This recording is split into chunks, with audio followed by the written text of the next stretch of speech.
이와 같이 남편들도 자기 아내 사랑하기를 제 몸같이 할지니 자기 아내를 사랑하는 자는 자기를 사랑하는 것이라. 누구든지 언제든지 제 육체를 미워하지 않고 오직 양육하여 보호하기를 그리스도께서 그 교회를 보양함과 같이 하나니 우리는 그 몸의 지체임이니라. 이러므로 사람이 부모를 떠나 그 아내와 합하여 그 둘이 한 육체가 될지니 이 비밀이 크도다. 내가 그리스도와 교회에 대하여 말하노라. 그러나 너희도 각각 자기 아내 사랑하기를 자기같이 하고 아내도 그 남편을 경외하라. 우리가 살펴보려고 하는 에베소서 5장 28절에서 끝절까지 있는 이 말씀, 부부에 관계된 얘기요 동시에 교회에 관한 이 신비로운 내용들은 아마 신자들이 성경에서 만나는 신비로운 얘기 중에 어쩌면 가장 신비로운 얘기가 아니겠는가 싶습니다. 신비롭다는 얘기는 우리의 생각으로 그 깊이와 뜻들을 다 살피기에 부족하다는 얘기가 포함이 됩니다. 그건 너무 신비롭고 너무 깊고 놀라워서 저도 오늘 이 말씀을 전하면서 제가 다 그 내용을 알지 못한다 이렇게 전제를 하고 말씀을 드릴 수밖에 없습니다. 우리는 지금까지 이 새로 하나님의 자녀가 되어 새 생명을 얻은 하나님의 백성들이 그의 새 생명과 새 신자된 신앙의 그 가장 중요한 내용을 무엇으로 하는가 할 때 성경이 순종이라고 얘기하는 대목들을 추적해 온 셈입니다. 그리고 그 순종은 어디에서 실천하느냐 할 때 가정에서, 부부관계에서, 그리고 부모와 자식 간에서, 사회에서는 상전과 종관계에서 쓰는 것이라 하고 얘기가 진행되어 왔습니다. 이 얘기는 다만 그것이 성경이 요구한 것이고 하나님이 순종을 요구하기 때문에 그것을 어떤 일에나 사용해야 되는 것 정도가 아니라 그렇게 하는 것 자체에 주께서 우리에게 명령하신 것 속에 들어있는 어떤 신비로운 내용들, 하나님께서 우리에게 알게 하시기를 기뻐하시고 우리에게 완성하시려는 어떤 것들이 그 요구 속에 들어있다는 것을 암시받고 있습니다. 그래서 부부에 있어서 맨 처음 요구됐던 것이 그래서 아내에게 먼저 순종이 요구됐던 것을 우리가 살펴보았습니다. 그리고 이 일은 주님과 교회의 관계라 이렇게 성경은 얘기하고 있습니다. 28절에 있는 말씀을 가만히 지금 추적을 해보면 이런 식으로 되어 있는 걸 보게 됩니다. 이와 같이 남편들도 자기 아내 사랑하기를 제 몸같이 할지니 자기 아내를 사랑하는 자는 자기를 사랑하는 것이라. 그러니까 여기에 가장 두드러지는 사상은 어떻게 둘이 하나인가 하는 것입니다. 둘이 어떻게 결합된 하나인가? 둘이 아닙니다.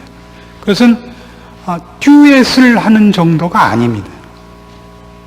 우리의 팔과 다리가 분리될 수 없는 것 같이 그것은 우리를 구성하고 있는 근본적인 요소고 나뉠 수 없는 하나인 것을 얘기합니다. 그래서 이걸 어떻게 지금 성경이 부부가 하나인 것은 즉 부부를 하나로 부르신 이유 중에 하나는 그것이 상징하는 예수 그리스도와 교회의 하나됨이 그 속에 녹아있기 때문이라고 얘기를 하는데 그게 어떻게 하나인가를 이렇게 얘기하고 있는 것입니다. 누구든지 언제든지 제 육체를 미워하지 않고 오직 양육하여 보호하기를 그리스도께서 교회를 보양함과 같이 하나니 우리는 그 몸의 지체임이니라 이렇게 놓고 이러므로 사람이 부모를 떠나 그 아내와 합하여 그들이 한 육체가 될지니 이 비밀이 크도다. 내가 그리스도와 교회에 대하여 말하노라 이렇게 가는 겁니다. 잘 생각해 보세요. 이 얘기가 지금 30절에 있는 우리는 그 몸의 지체임이니라 다음에 이러므로 사람이 부모를 떠나 그 아내와 합하여 그 둘이 한 육체가 될지라 하는 얘기는 어디서 들은 얘기죠? 물론 결혼식 때 들은 얘기입니다만은 그게 어디에서 인용이 된 거냐 말이에요.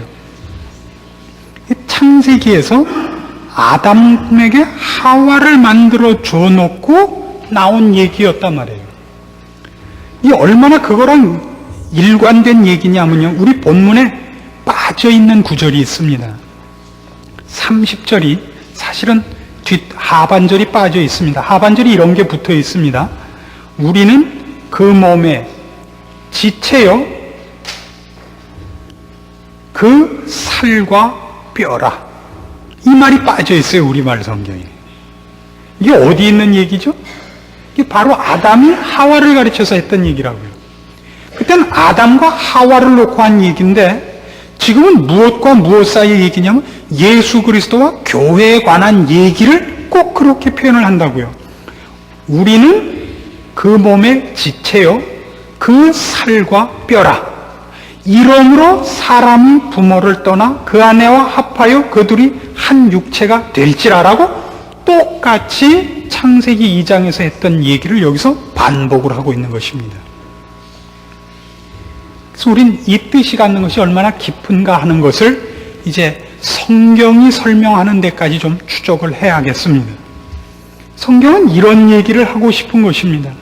지금 예수님께서 교회를 자기 몸으로 삼았다는 것이 얼마나 깊은 얘기고 얼마나 실제적인 얘기고 현실적인 얘기인지 아느냐 이겁니다. 교훈하기 위한 얘기가 아니라고요.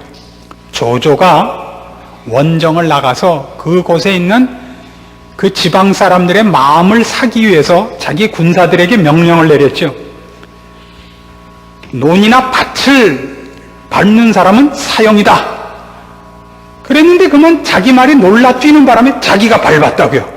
그래서 조조가 어떻게 했죠? 내가 내린 명령이니 거둘 수 없다. 그리고 권총을 머리에 댔단 말이에요. 권총은 아니지만 말릴 줄 뻔히 알고 옆에서 장수들이 말렸죠. 아니 조선성께서 돌아가시면 그럼 우리는 어떡하란 말입니까? 그래서 그럼 내가 차마 너희들 때문에 죽을 수가 없으니 머리라도 자르자. 그런 식으로 예수님이 교회를 자기 몸이라 그런다고 생각하면 우리는 아직도 하나님이 교회를 자기 몸이라 그러는 뜻을 다 모르는 것입니다.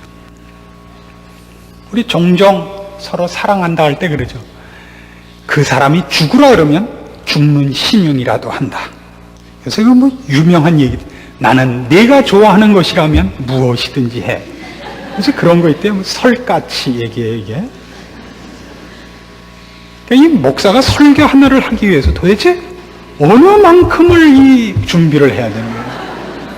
고전 영화로부터 시작해서 근대 만화에 현대 만화에 이르기까지 아까 우리 조 집사님 기도한 것 같이 참모르게 흐르는 눈물에 대해서 꼭 기억해 주시기를 바라는 것입니다.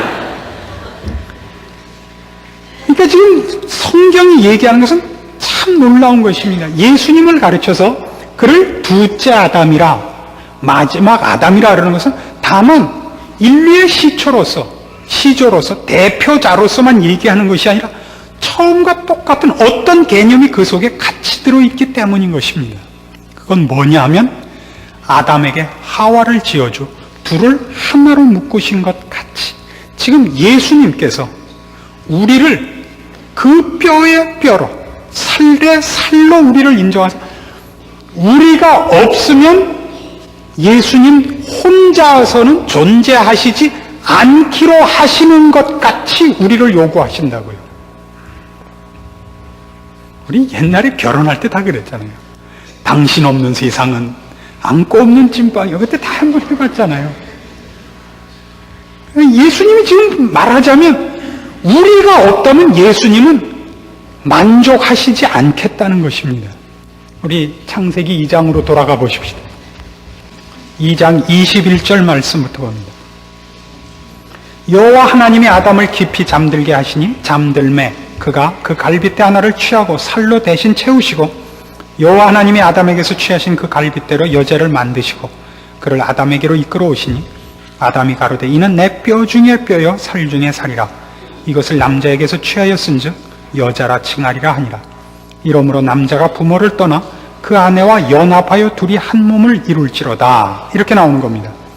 하나님이 여자를 왜 지으셨냐면 처음에 8절 보시면 여호와 하나님이 가라사대 사람의 독초하는 것이 좋지 못하니 내가 그를 위하여 돕는 배필을 지으리라 이렇게 됐습니다. 그러니까 여기서 돕는 배필이라는 건 어떤 의미로 얘기하면 기능적인 차원이 아니라 존재론적인 차원에서 사람에게 팔이 있고 다리가 있는 것과 같습니다. 사람에게 팔이 있고 다리가 있다는 건 기능적 차원에서 필요한 것입니다만은 비유하자면 그것을 기능적 차원에서 말고 존재론적 차원에서 아담과 하와는 돕는 배필인 것입니다. 사람 몸에 팔, 다리, 눈, 코, 귀가 있어서 그를 돕는, 보충하는, 보완하는 그런 기능적인 차원의 것을 조금 전환해서 이 뜻을 이해하시라 말입니다. 그가 없으면, 그러니까 돕는 배필이 없으면 또 존재가 불충분하다고요. 남자나 여자나. 그러니까 오늘날 독신주의라는 것은 반성경적입니다. 그러니까 사도 바울이 얘기한 독신으로 있는 것이 좋다는 건 그가 전적으로 하나님의 일을 하는 일꾼적 차원에서 얘기한 것이지 이쪽 차원에서 얘기한 것은 아닙니다. 결혼을 하지 않으면 이 가장 중요한 이 상징을 나타낼 수가 없습니다. 그래서 가정이라는 것, 부부라는 것은 몹시 중요한 것입니다. 그거는 내가 내 팔을 아끼듯이 기능적 차원에서 내 팔을 아낀다면 아내를 아끼고 남편을 아낀다는 것은 나의 존재를 아끼는 것입니다. 그래서 이 부부 관계 얘기를 할 때 남편에게 자꾸 뭐라고 얘기하냐면 28절 다시 봐요. 이와 같이 남편들도 자기 아내라고 자꾸 얘기한다. 자기라는 말이 자꾸 들어오는 거예요. 그래서 하나인 것을 얘기하는 거예요. 소유를 얘기하는 것이 아니라 하나인 것을 얘기하는 거예요. 남편들도 아내 사랑하기를이 아니라 자기 아내. 그러니까 예를 들면 내가 내 팔을 아끼듯이 내 눈을 아끼듯이 이런 개념으로 지금 하나인 한 존재의 한 부분이라고요. 이 존재가 서로 나뉘어서는 그 존재는 둘 다 반이 아니라 없는 존재일 것이에요, 아마. 이것이 지금 성경이 얘기하고 있는 것입니다. 그러니까 이런 차원에서 베드로후서 1장 4절에 있는 바와 같이 우리는 신의 성품에 참여하는 자가 되어야만 하는 것입니다. 우리가 예수 그리스도와 한 몸을 이루어야 되는 자들인 것입니다. 어쨌든 성경이 우리를 그렇게 요구하고 있습니다. 그러니까 이 말을 여기까지만 들으셔야 돼요. 그러니까 그래서 어떻게 이렇게 그다음에 그 성경이 얘기하지 않은 대목까지 확대해 들어가면 이제 박태선 되고 문선명 되는 겁니다. 거긴 모릅니다. 이걸 더 확대할 실력은 우리에게 없습니다. 왜냐하면 성경이 그 이상은 얘기하지 않으니까. 그러나 놀랍게도 신이신 창조주이신 예수 그리스도께서 그는 분명히 신이십니다. 인간이 아닙니다. 인간인 우리를 그렇게 요구하고 있다고 성경이 얘기한다는 사실입니다. 여기에서만이 아니라 에베소서 1장 22절 보시면 이렇게 말씀하셨던 걸 기억해야 됩니다. 또 만물을 그 발 아래 복종하게 하시고 그를 만물 위에 교회의 머리로 주셨느니라. 교회는 그의 몸이니 만물 안에서 만물을 충만케 하시는 자의 충만이니라. 그러니까 앞에 있는 만물 안에서 만물을 충만케 하시는 자는 누구예요 지금? 예수 그리스도입니다. 근데 그의 충만이라고요. 누가? 교회가.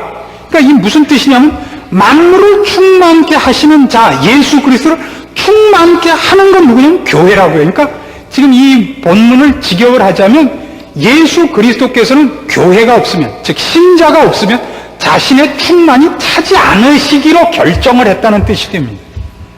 지금 교회 그러니까 이 자꾸 조직교회를 생각하지 마십시오. 교회라는 건 지금 신자 일반을 지칭하는 명칭입니다. 신자 일반. 우리 모두 개인을 얘기하기도 하고 모두를 얘기하는 것이기도 합니다. 주님께서는 우리를 그렇게 요구하십니다. 주님은 우리가 천국에 안 가면 주님도 천국에 안 가실 작정이신 셈입니다. 그런데 우리하고 주님하고 싸우면 누가 이기죠? 두 사람이 싸우면 누가 이기죠? 여러분 참을구하다 받으면 누가 이깁니까? 목청 큰 사람이 이기고 고집 센 사람이 이깁니다. 하나님과 우리는 누가 고집이 세다고요? 하나님이 세죠. 그의 별명은 영원이십니다.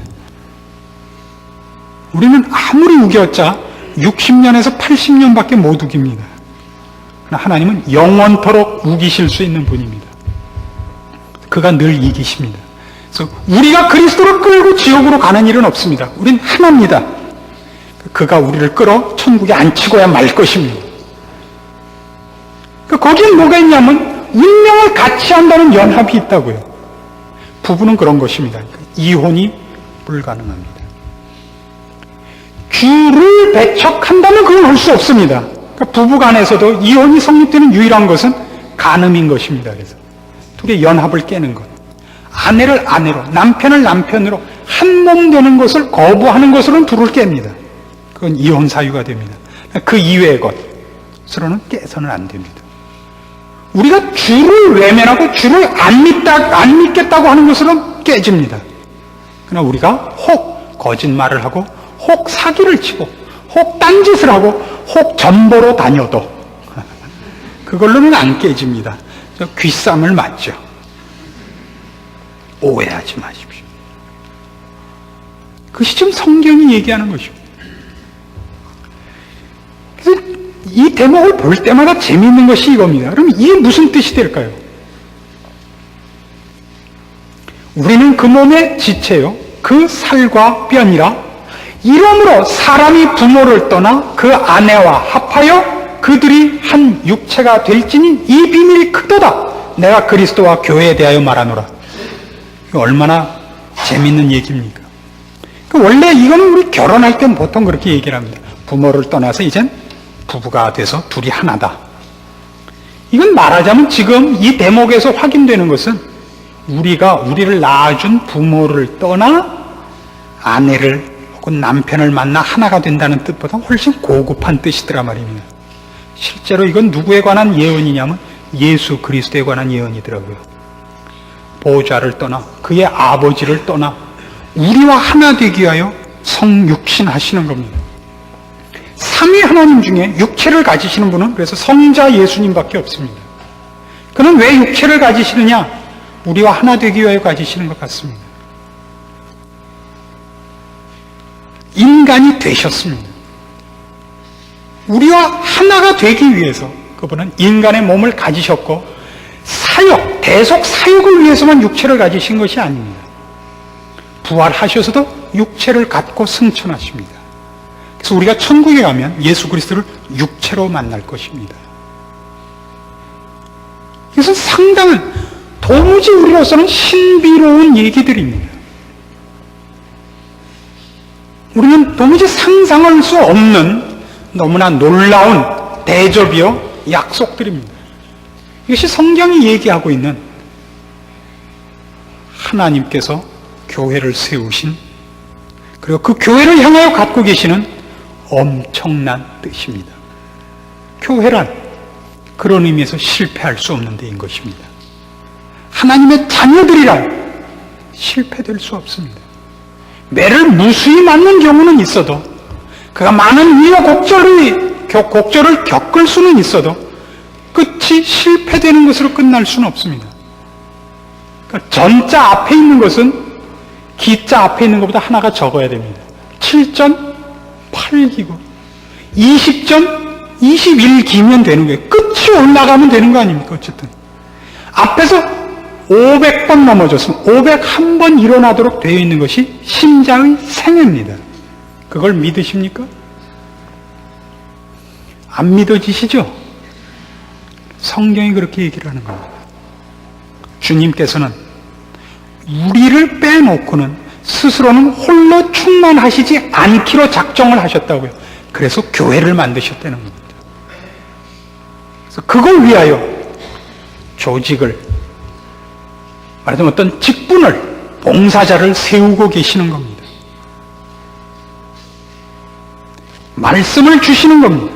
성경도 이렇게 기록해서 사람을 만나게 하십니다. 여러분의 인생 속에 여러 가지 사건에 직면케 하시며 여러분을 영원한 죽음의 잠을 자지 않도록 하기 위하여 정신 차리도록 가끔 물을 부으시는 겁니다. 여러분이 샀던 증권이 하루아침에 곤두박질을 해야 됩니다. 그 돈 벌면 딴 길로 갈 것이기 때문입니다. 기도하고 증권사 갖고는 되는 예가 없습니다. 하지 마십시오. 그것을 건전한 산업 투자를 위하여 하는 것이라면 저는 얼마든지 찬성을 합니다. 우리는 자본주의 사회에 살고 있고 필요한 일입니다. 그것을 일확천금을 위해서 하는 것이라면 하지 마십시오. 여러분의 먹고 사는 모든 삶은 땀을 흘려서 하는 것으로 하십시오. 성실을 기초로 해서 그 열매를 따는 것으로 하십시오. 한번 카드를 뒤집어서 결과를 얻는 것으로는 무슨 일이든지 하지 마십시오. 여러분의 가정을 주께서 교회를 자기 몸으로 요구하시는 것 같이, 운명을 하나로 한 것 같이 이제 부부가 그렇게 여러분 가정을 지키셔야 됩니다. 아내가 잘못한 것은 남편의 것이요, 남편이 잘못한 건 아내의 것입니다. 내가 어쩌다 저런 사람과 했나, 이거는 생각을 안 해야 됩니다. 당신이 조금만 이렇게 해줬으면 내가, 이런 얘기는 도무지 필요 없습니다. 그건 마치 뭐 같으냐면 내가 내 팔보 너는 왜 그렇게 신통치 않으냐, 이런 얘기를 하지 않는 것과 같아야 되는 것입니다. 내가 바늘 귀를 끼다가 안 꿰어주면 뭐라 그래요? 이놈의 손, 그러지 않죠. 난 왜 이렇게 바본가? 하나로 묻지, 너 그럼 내일 아침 신세계 가서 받고, 이렇게는 안 한다고요. 안 그렇습니까? 부부가 언제나 그 생각을 이렇게 나누지 않아야 됩니다. 나누지 않아야 됩니다. 여러분은 같은 배를 탄 정도가 아닙니다. 하나입니다. 하나예요. 32절 보세요. 이 비밀이 크도다 내가 그리스도와 교회에 대하여 말하노라. 이것을 제대로 시행하며 그 뜻을 파악하는 자만이 교회를 합니다. 어떻게 하나님이 교회를 그렇게 요구하시는가? 모든 신자를 그렇게 요구하시는가? 얼마나 오래 참으시며 얼마나 거룩을 요구하시며, 그래서 주님께서 하나님 앞에서 우리를 변호하고 계시는가, 그리고 될 때까지 기다리고 계시는가, 를 드디어 알게 됩니다. 우리가 주를 사랑하지 못하면, 주의 명령 앞에 순종하지 않는 가장 큰 이유는 우리 부부 관계에서 신앙적인 가정생활을 해본 적이 없기 때문일 것입니다. 우리는 거기서 많은 것을 배워야 마땅하고, 그 가정을 통하여 우리 주님은 우리를 요구하시는 것, 사랑하시는 것, 지키시는 것, 운명을 같이 하시기로 하신 것을 증거해내야 됩니다. 신자가 제일 먼저 해야 되는 책임이 뭐냐 그러면 남편에게, 아내에게 신자가 되십시오. 언제나 남편 편을 드시고 언제나 아내 편을 드십시오. 둘은 싸우지 마십시오. 그것이 맨 처음 해야 되는 신자의 명령입니다. 선교지입니다. 그것이 신자가 가정에 대하여 부부간에 책임져야 할 커다란 특권이요 명예인 줄 아셔야 됩니다. 여러분은 행복을 기도할 때 느끼는 것이 아니라 하나님께서 여러분의 가정을 어떤 것으로 부르셨는가를 누릴 때 알게 되실 겁니다. 하나님께서 얼마나 좋은 남편을 주셨는가, 좋은 아내를 주셨는가가 아니라 부부관계가 이렇게 주께서 우리와 운명을 같이 하시도록 요구하시며 함께 하신다는 것을 두 분이 깨우치고 함께 깊은 교제를 나누고 그 안에 인도함으로써 여러분은 세상이 줄 수 없는 것을 드디어 소유하게 되고 그 안에서 비로소 주께서 우리와 어떻게 하나이시며 우리의 영혼을 준비하고 계시며 가장 좋은 것으로 우리를 지키시는가를 누리게 되시는 겁니다. 그것이 가득 찰 때 그 교회가 풍성한 교회가 될 것입니다. 가정에서 뭐 못한 거 교회에 와서 하는 그런 식의, 여기가 카타르시스 하는 곳이 되지 않기를 바랍니다. 남편에게 받은 스테인레스를 아내에게 받은 그걸 여기 와서 부리지 마십시오. 물론 여기는 하나의 훈련장입니다. 부리셔도 괜찮습니다. 여기서 훈련돼야 됩니다. 그건 교회이기 이전에 가정에서부터 출발입니다. 그게 가장 건강하고 튼튼한 조직입니다. 가정이 튼튼해지고, 그래서 그 튼튼한 가정들이 모여 하나의 교회를 튼튼하게 만들 때 그 한 시대와 한 사회를 책임질 수 있는 교회가 되는 것입니다. 주께서 어떻게 교회와 운명을 같이 하시는가를 기억하셔서 우리가 아무리 부족하고 지금 연약하다 할지라도 하나님이 이 일을 이루시고야 말 것이라는 걸 이제 이 말씀을 통하여 굳게 잡으셔서 소망 속에 될 때까지 여러분의 노력을 경주하시고 눈물을 흘리며 씨를 뿌리기로 합시다. 우리의 가정을 축복하시며 교회를 축복하시는 주님이 어떻게 우리와 하나 되시기를 기뻐하시며 운명을 같이 하시기를 우리를 붙잡고 있는가를 생각한다면 우리에게 더 이상 두려울 것은 없지 않습니까? 기도하십시다. 하나님 아버지 은혜를 감사합니다. 우리를 사랑하시는 주님께서 우리와 하나 되시기를 기뻐하시며 우리와 기쁨을, 슬픔을 다 함께 나누시기를 기뻐하신다는 사실 앞에 놀랍니다. 주께서 우리를 그 뼈와 살로 인정하신다는 사실 앞에 놀랍니다. 우리와 하나 되시기 위하여 보좌를 비우고 그 부모를 떠나 둘이 한 육체가 될지라 하시는 말씀으로 강림하신 사실 앞에 놀랍니다. 우리는 부족하고 우리는 패역한 자식들이었는데 어찌 이런 은혜와 사랑을 베푸셨는지 감당할 길이 없습니다. 그러나 이것이 사실입니다. 주님, 우리의 경배를 받으시었고 이제 주의 약속과 그 소망을 우리의 목표로 하여 더 이상 우리의 나약함을 근거로 하여 자폭하거나 핑계대어 도망가지 말고 주의 부르신 사랑과 영광된 초청 앞에 순종함으로 주의 영광의 자리에 참여케 하시옵소서. 성실과 믿음과 순종을 주시옵고 겸손과 주의 약속을 따르는 지혜로운 마음으로 우리를 정직케 하시옵소서. 주께서 영광스러운 가정들을 회복시키시며 그렇게 영광스러운 이 교회를 만드사 이 사회와 이 역사 앞에 살아계신 하나님, 우리를 사랑하시는 주님, 그 영광을, 이 복음을 다 전할 수 있는, 감당할 수 있는 교회가 되게 하시옵소서. 예수님의 이름으로 기도합니다. 아멘.